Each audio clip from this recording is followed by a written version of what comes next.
Welcome to the latest edition of our A.T. Kearney Procurement and Analytics Solutions, The Wave of the Future podcast series.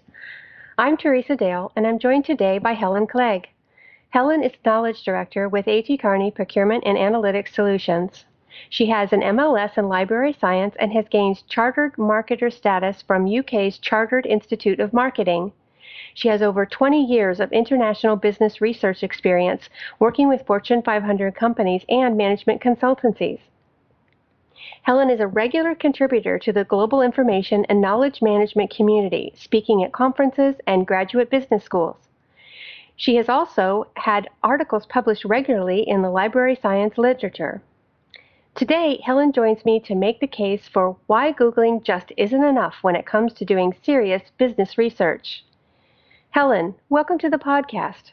Why have you chosen this topic to speak about? Hi, Teresa. Thanks for the introduction. It's interesting being the podcaster this time, as it's usually me asking the questions. So the reason I wanted to talk about this topic is because when I talk to young professionals and our new hires about their business research techniques, I'm hearing more and more often that they just Google it.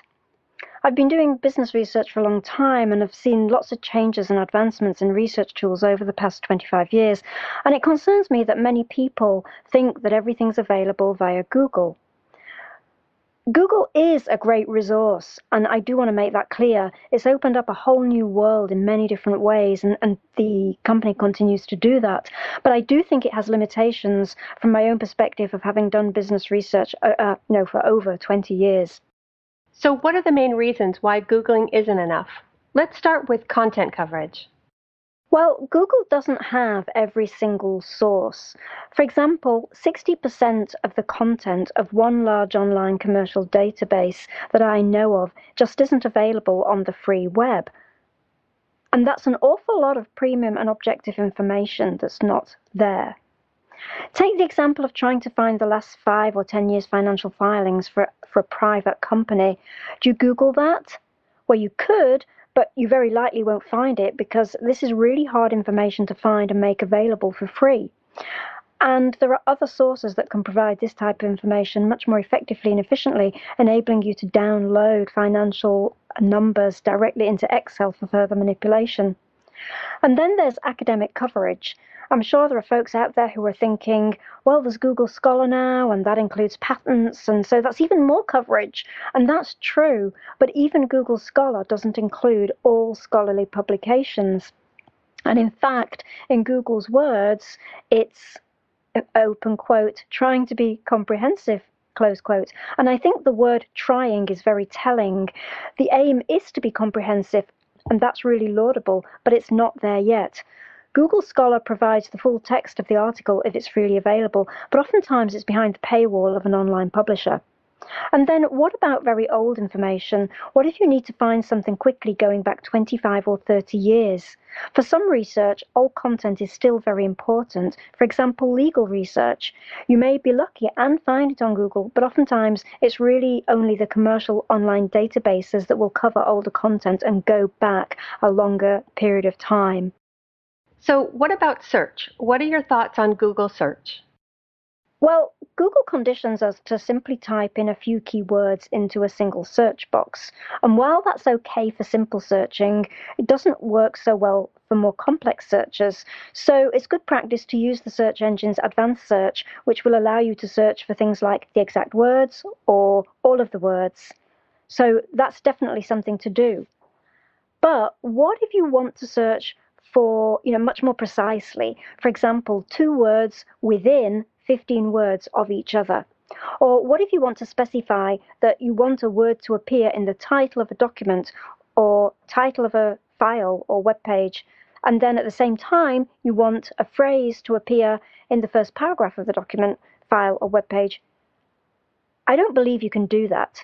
Yet the more complex your search query, the more precise your results are likely to be. In Google, and I think this applies to other search engines as well, you can't do a whole set of queries and then combine them in different ways. And then what about if you're doing a really sort of big piece of research and you want to export, say, 50 or 100 results from your search? so that you can go through that content at a later date. Well, you can't do that. You have to save each piece of content individually to your hard drive, and I think that's a limitation. And then there's the Google search algorithm, which is proprietary and secret. I read somewhere that the algorithm aims to make your first 3 results the most relevant to your search query. And again, that's a great aim, but it doesn't always hold true. I often scroll through certainly 3 or 4 pages of results to see what else is out there. And then finally, another problem with search is personalization. Many users of Google don't realize that their search is personalized unless you disable it. So that's something to be aware of. And what this means is that whatever you're searching for is personalized according to your previous search history and your geographic location. And just to illustrate this, a well-known information professional called Mary Ellen Bates did a test, and she had a random number of colleagues from around the world all search for the same topic at the same time. And what she found was that each result was different, and in some cases, some important news stories didn't even make it into the results. This has implications. It basically means that news stories that users may wish to see because of the research they're conducting just doesn't appear in their results due to the personalization functionality. And again, I think that is something that people need to be aware of. Can you give us an actual example that illustrates Google's limitations? Yes, Teresa, I can. I came across an article in a UK newspaper recently about a medical student called Jo Armstead, and she was helping Professor David Denning of Wythenshawe Hospital in the north of England do some research on cystic fibrosis. Her task was to find out how many people suffered from the disease worldwide and then do something with the results that she found. And in her own words, she thought she could just find the data and the statistics on cystic fibrosis on Google and just Google it.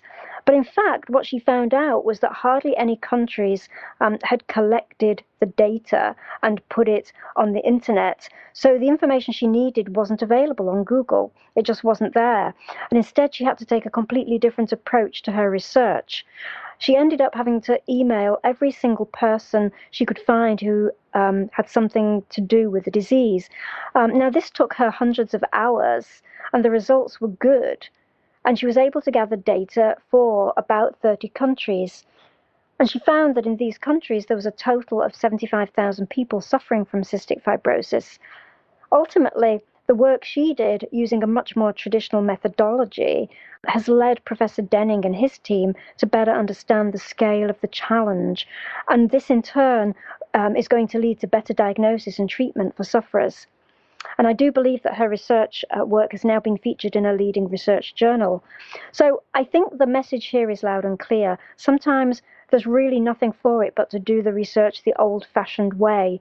And you can also argue that this illustration isn't really illustrating Google's limitations, but what I think it does is illustrate the fact that when you are doing serious research, you can't rely on the internet or Google to find that information. You have to use other approaches.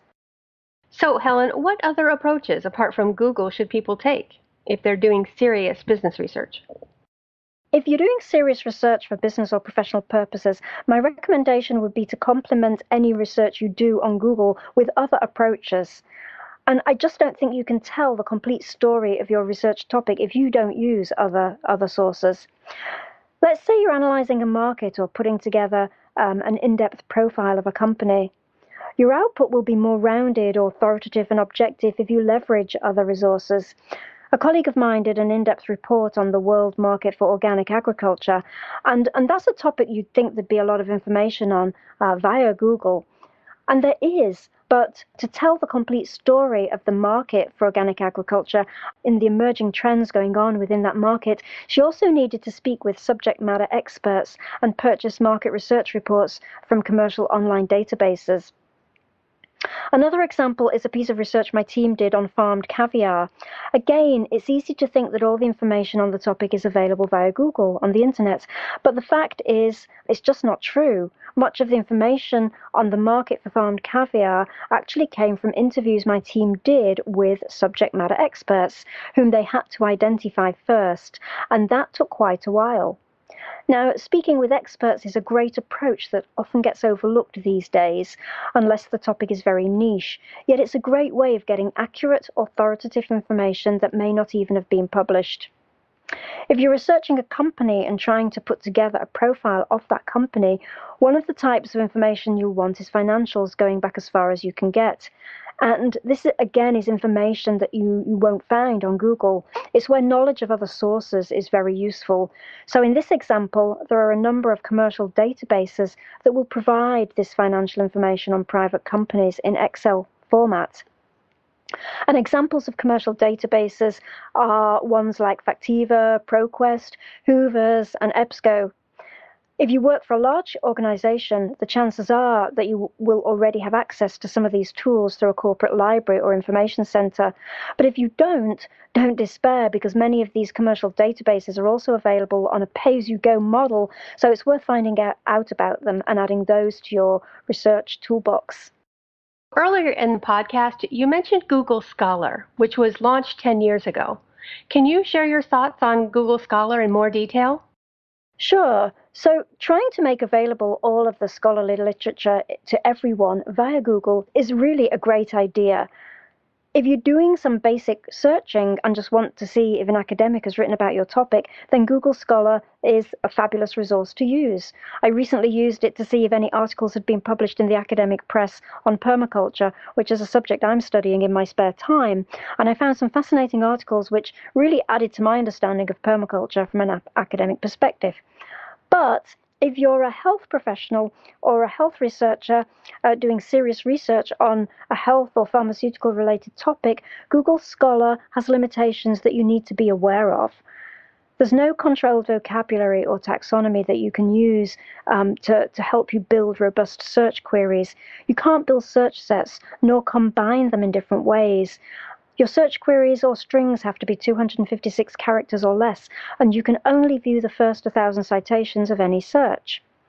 And it's just not possible to know the precise coverage of Google Scholar. It's not stated anywhere that I know of, and it's constantly changing. Now, contrast these issues with the traditional commercial health research databases that have been around for a long time, such as Medline or PubMed. Their search interfaces are designed for complex searching, stacked query sets.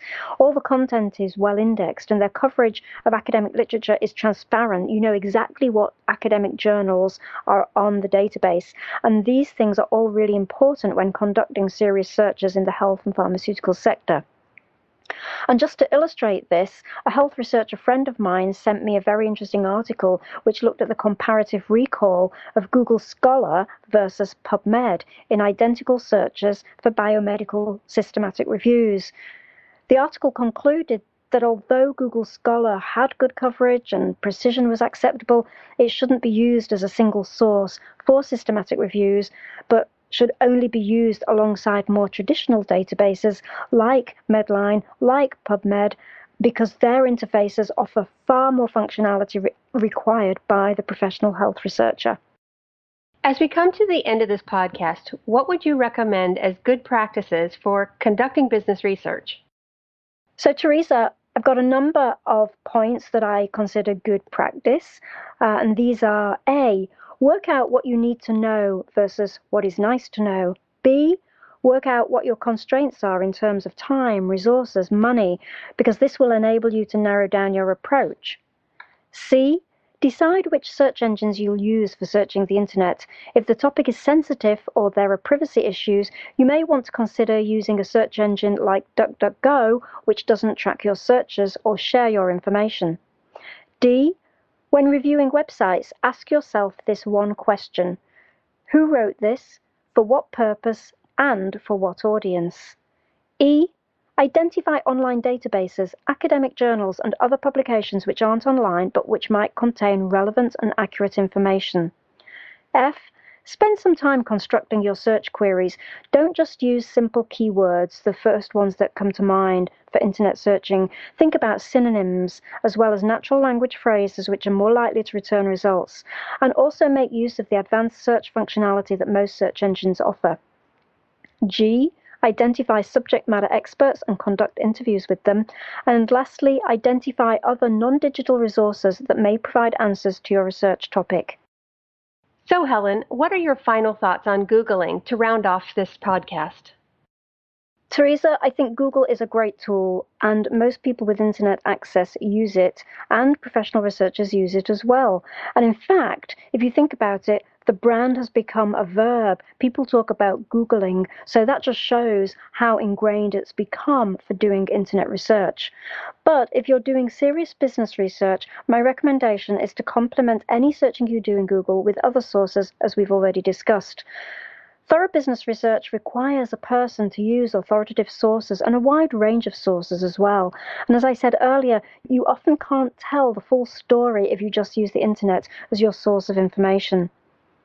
A recent study by the Pew Research Center found that high school students in the US think about research. When they think about research, it implies Googling. And in fact, the report stated that doing research, and I quote, has shifted from a relatively slow process of intellectual curiosity and discovery to a fast-paced, short-term exercise aimed at locating just enough information to complete an assignment. So, from my perspective, I think this is sad because intellectual curiosity is extremely important. Research does take time. You can't identify a subject matter expert and then expect them to be available at the drop of a hat to suit your short-term time frame. But we live in a world of immediacy and don't like it when we can't find what we want within a few minutes. So Google is a great resource, but not everything you need to know is available on the internet. On that note, I'd like to thank Helen Clegg for being my guest today. I'd also like to thank our production engineer, Tom Klein. Thank you for listening to this edition of The Wave of the Future. If you have any comments on this podcast or have a suggestion for a podcast topic, share your thoughts via Twitter. Our Twitter handle is @ATKPAS. This has been an A.T. Kearney Procurement and Analytics Solutions podcast production. Join us again soon for our next Wave of the Future podcast.